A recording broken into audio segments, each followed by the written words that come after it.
Welcome, everybody, to another episode of Crusades Book I, a sword and siege series by Wargame Design Studio. And it's the first in its genre, and we're going to take a look at how to conduct a siege today. In fact, today we're going to talk about the Siege of Jerusalem. So let's have a look.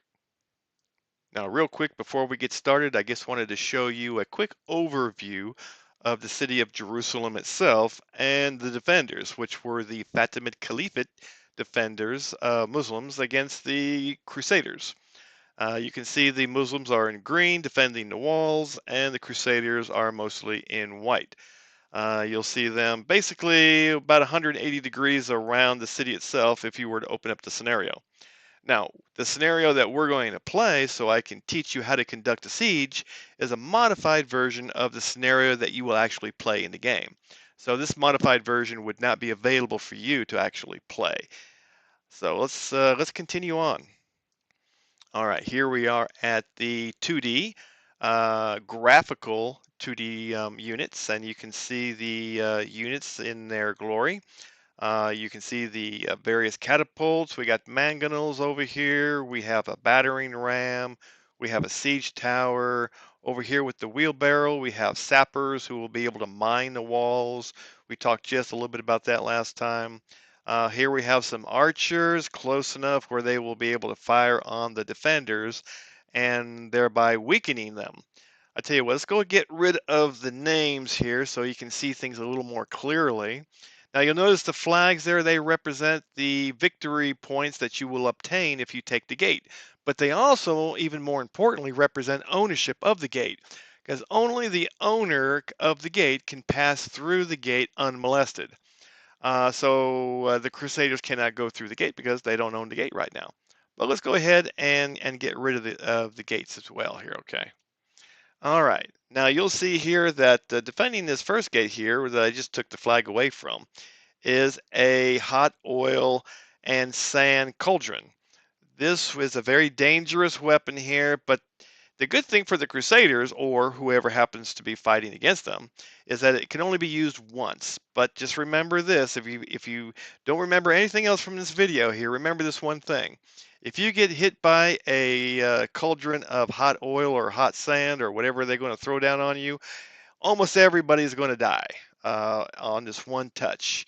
The whole stack, if it's two stacks of 3 units or whatever, they're basically all going to die. There's maybe like a 1% chance that they don't die, but there's like a 99% chance that whoever it gets poured on is going to die. Now, the good thing is it's a one-time only weapon. So the cauldrons cannot be refilled later on for future use on this particular day.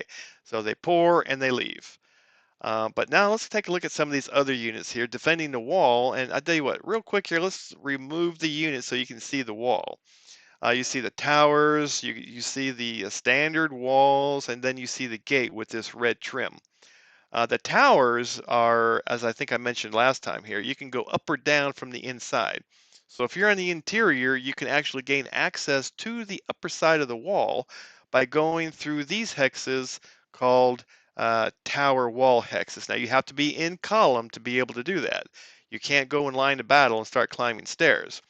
But if you can get up to the top, then you can help defend. You can actually rotate weak units out of the wall and rotate stronger, fresh units up into the wall so that they can defend against whoever is going to be climbing the walls through the siege towers. So we're going to go ahead and turn the units back on. And I want to show you something here. Throughout this video here, we're going to look at all the different graphics that are available. These are the graphical 2D version here. If we go to settings and we go to unit symbols, we can see the NATO symbols. We're going to play with these here, but I'm just going to show them to you real quick. And then we're going to the alternate side here, which are the silhouettes. Let me show you something real quick on these silhouettes here, because you can see right now, say these archers, for example, here.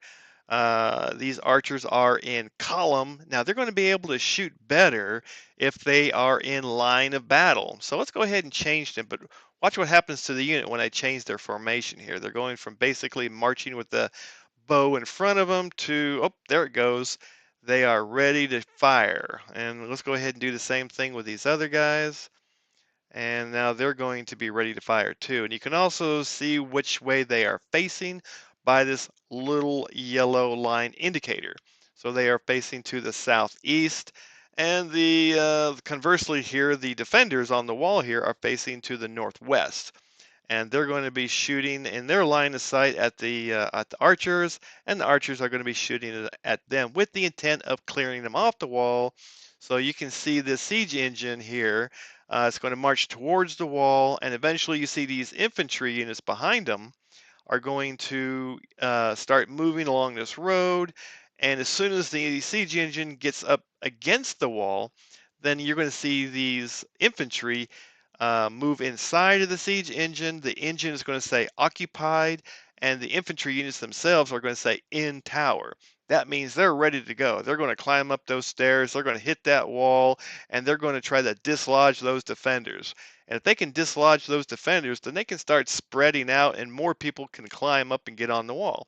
And eventually they're going to get into the interior of the enclosure.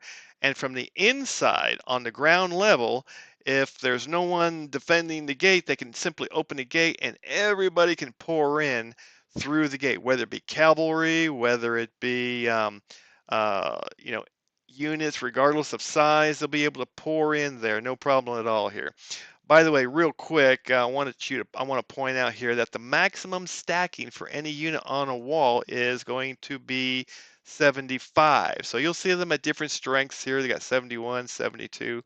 Now these ones up in front here, I've weakened them a little bit here for the purpose of this tutorial here so that they won't defend for too long here, because we don't want to make this video too long here. We want to get them off the wall here so I can show you how to actually take an enclosure, so to speak.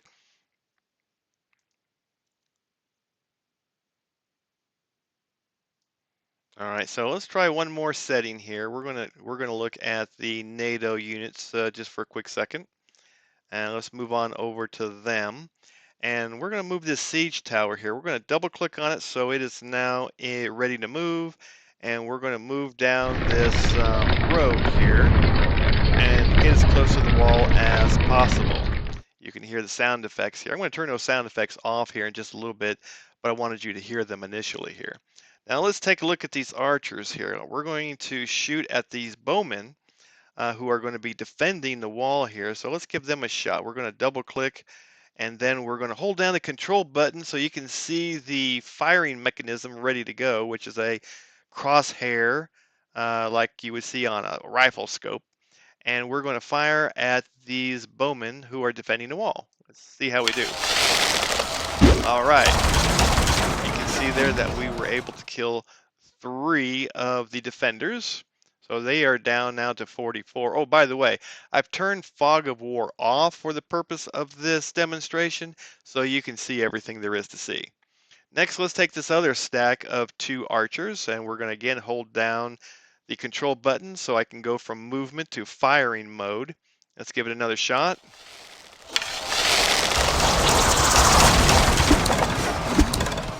All right, that time we were only able to kill 1 person. All right, but we're going to move some of these other folks a little bit closer to the wall here. Let's go ahead and move our battering ram, and let's go ahead and move this infantry down. In fact, I'm going to move them. I'm going to use my Alt key here so I can kind of move them all as well. You know, I guess they have to be part of the same unit here to move, but you saw 3 of them move all at once. Okay, let's move my leader down there. That's Duke Robert II of Normandy. By the way, he's the brother of William the Conqueror. I'm sure you've all heard of him. Now let's take a look at this unit here. These are actually going to be sappers. And let's go ahead and change the setting here. We're going to look at 3D here for a second. Give me just a second here. Well, actually, I tell you what, let's go to the graphical just for a moment here so you can see the wheelbarrows. You can see the wheelbarrows on the left-hand side.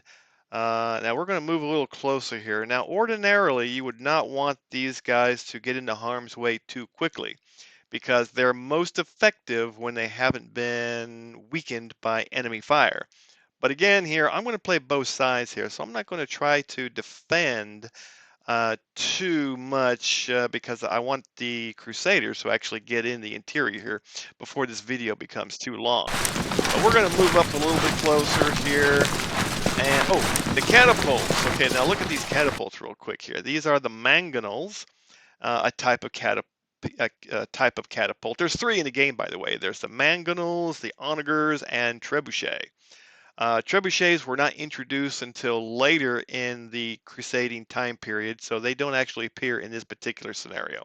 But you will see them later on as the time progresses. Now, before they can fire, though, they have to be set up. So let's go ahead and set them up. Let me just show you a quick little graphic on that. I'm going to go back to the alternate for a moment here because I want to show you here what happens when I go ahead and change their formation to line. Because you can see the little catapult thing there pops up and like it's going to get ready to fire. Now, if you look in the left-hand side, you'll see where it says setting up. That means it's going to take a turn or two before they can actually fire anything at the defenders. Now, exactly how long it takes, only the program knows that. Could take one turn, could take two turns, generally not more than that, but there might be the odd occasion where it takes more than two turns. Now, for the purpose of this demonstration here, I'm just going to kind of quickly go through the defender's turn here. I'm not going to try too hard to defend. I'm going to go ahead and click on the next phase. And let's just take a pot shot here and see what happens. I'm going to take these archers here and go ahead and fire. I'm going to hold down my control button again here and take another quick shot at these crusading archers. Got to pick which one I want to shoot at here, so I'm going to shoot the top one. And you can see where I have disabled or killed two of the crusading archers. Now, in the interest of time, I've already advanced to the next crusader turn. Let's go ahead and take a look at some 3D graphics here, by the way. We're going ahead and close in on this a little bit. Now, I'm going to take this siege engine and I'm going to move it right up against the wall here. And I'm going to take one of these archer units here and I'm going to move it up to where the cauldron, which you see here, will be able to fire, will be able to pour down on these unsuspecting archers. So let's move one of these guys in a little bit closer. Now I'm going to go ahead and move these archers in a little bit closer so they can get a little shorter range and maybe be able to inflict more casualties. Now you'll see that my siege engine is right up against the wall here. So now I'm going to see, I don't have enough movement. Oh, let me see here. All right, okay, so I changed my facing just a little bit here because I want to face these enemy archers. I'm going to start moving my infantry here, and it might be just for the demonstration purposes here, it might be just a little bit easier if I go back to the 2D for a second here, and let's take another look at the graphical units because they are rather nice looking, I must say. I'm going to move this siege engine, or rather this ram, a little bit closer to the wall, but I'm not going to move it up against the wall just yet because I want to show you what happens to these unfortunate archers as they have moved too close to the Muslim cauldron of hot oil and sand. But I'm going to show you what happens when infantry enters the siege tower. Now watch this on the left-hand side as I enter the siege tower. Oh, there it goes.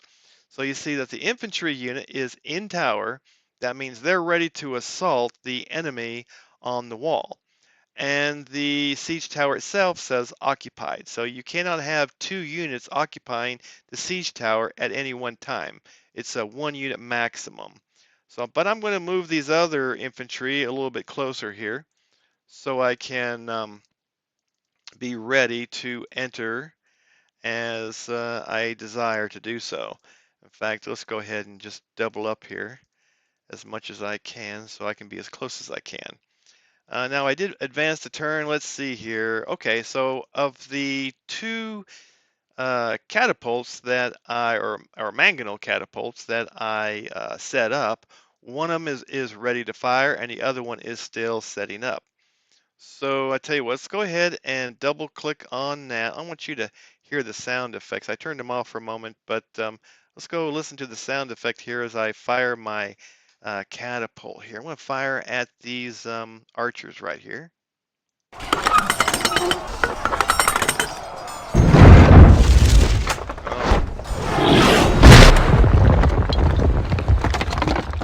All right, well, that's a pretty cool sound.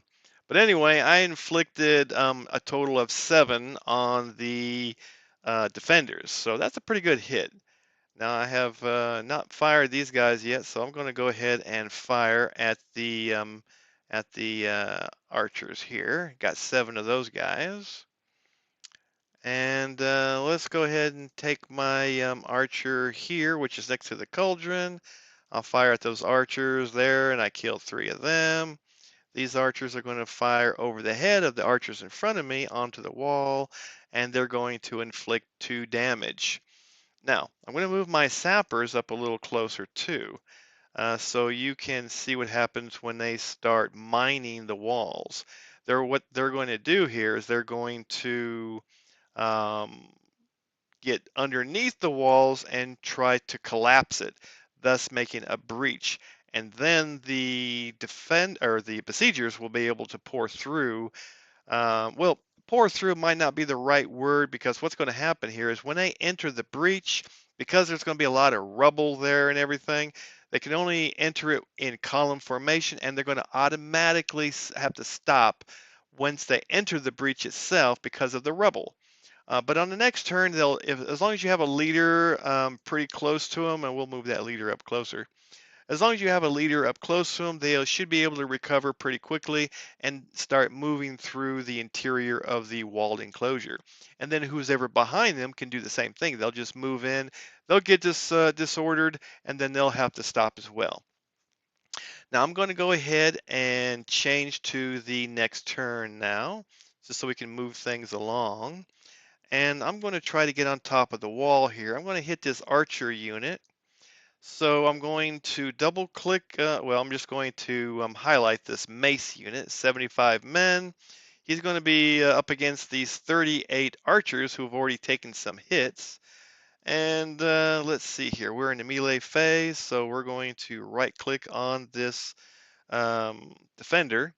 And you can see that the advantage is to the attacker. My effective strength is 123 against the defending effective strength of 41. Let's hit OK there, and we're going to resolve the melee with this resolve melee, which you can also do a hotkey of Control P. So let's see if we gain the wall here. Oh, we did. Good job.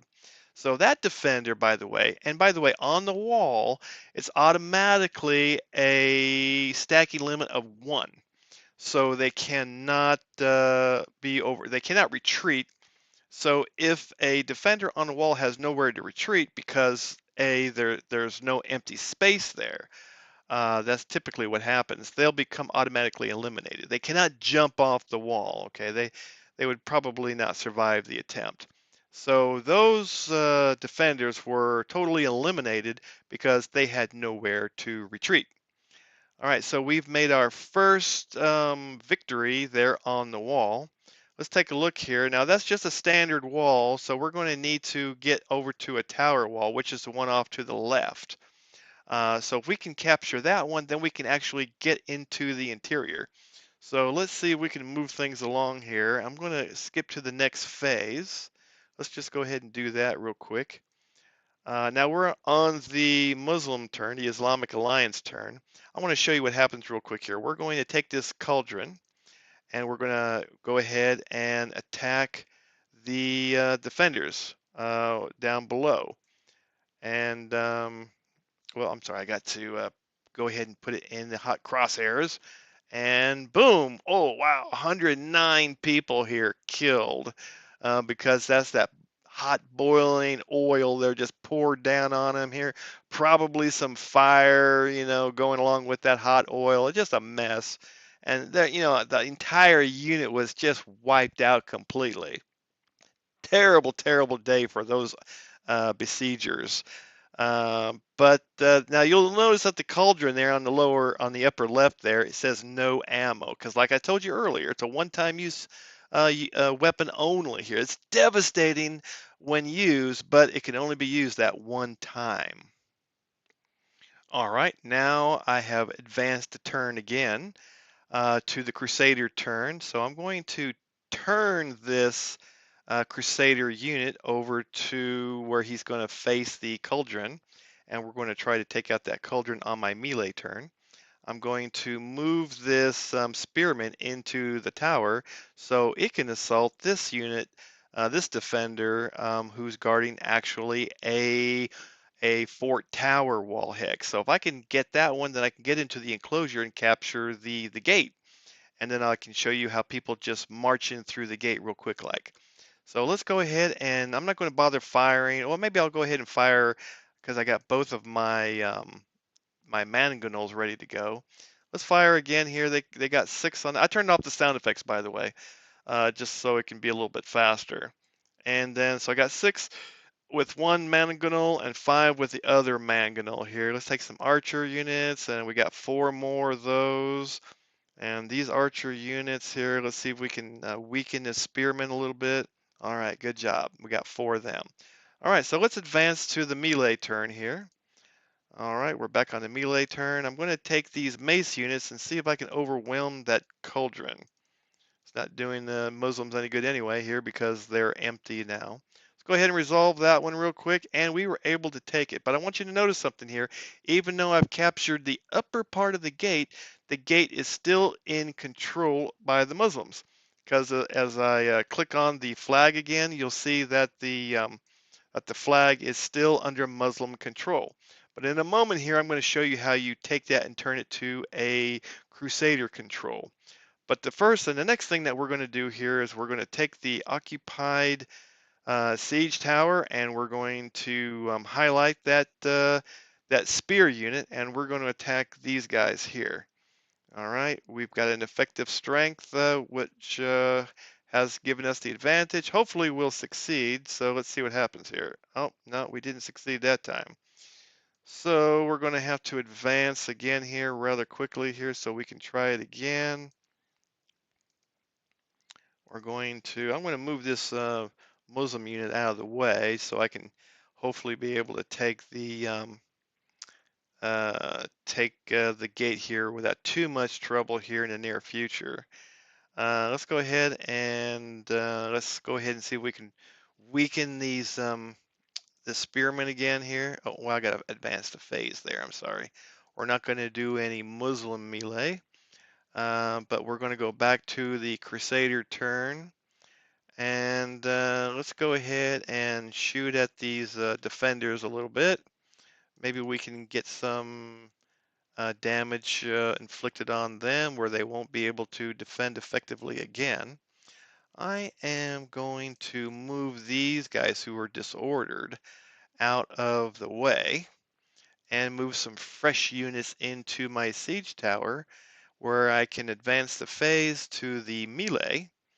And then I'm going to highlight my sword unit and see if he has any better luck against these defenders. So let's try and do that resolve again. And you can see here that I was able to take the hex, which is actually a fort tower. Let's take the units away again so you can see it real quick.